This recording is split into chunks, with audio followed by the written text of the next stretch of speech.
Vous avez entendu depuis longtemps qu'il y avait des pétitions qui se signaient. C'était comme un secret.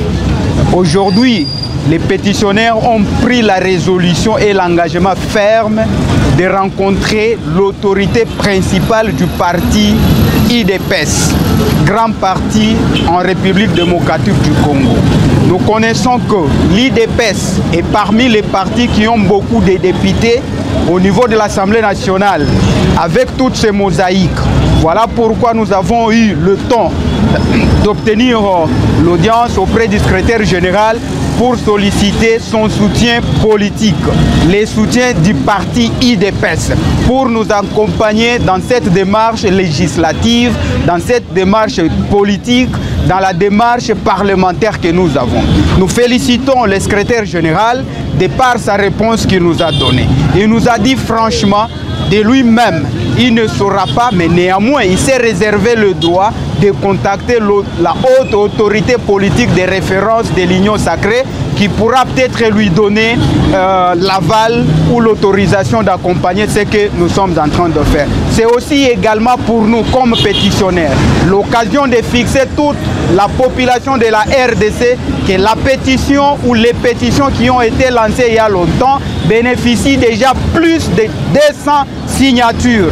Nous avons accompli à la fois la condition de recevabilité de toutes les pétitions pour le membre du bureau visé, que la population reste calme. C'est une affaire des députés, c'est une affaire interne des enfants de la maison. Que personne ne transforme ce qui se passe ici, non, espace géopolitique, ceci, c'est une affaire purement des honorables députés. Nous remercions le CG pour l'audience nous accordée. Nous sommes tous compris là-dessus. C'est une démarche parlementaire. Je dois me référer à la haute autorité politique de référence, son Excellence Félix Antoine Tshisekedi Tshilombo.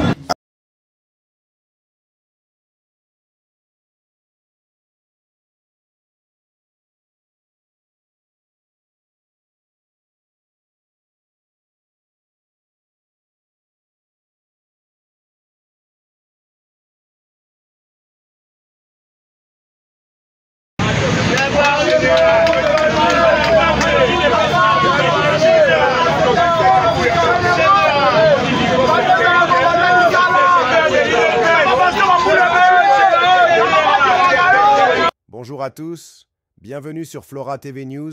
À la une, tempête politique à Kinshasa, Kamerhe dans la tourmente, l'UDPS appelé à trancher. Kinshasa, septembre 2025. Ce qui devait être une simple rentrée parlementaire tourne à un véritable séisme politique.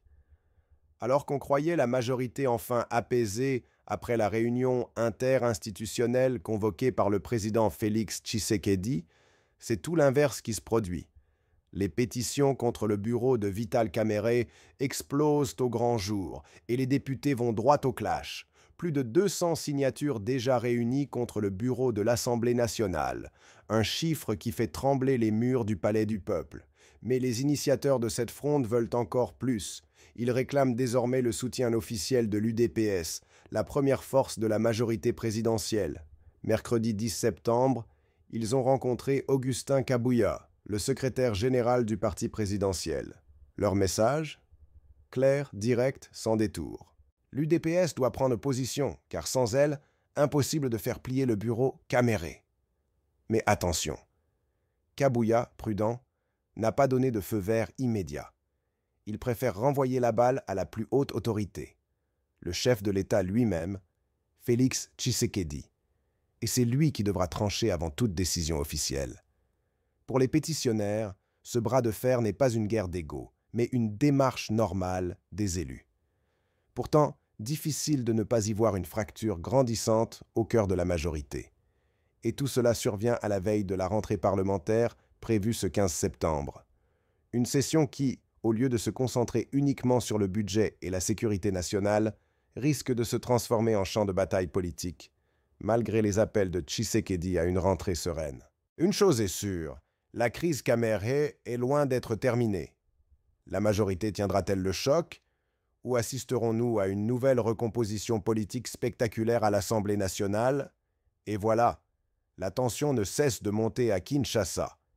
Plus de 200 signatures contre le bureau Kamere, l'UDPS mis sous pression, et Félix Tshisekedi qui doit désormais trancher.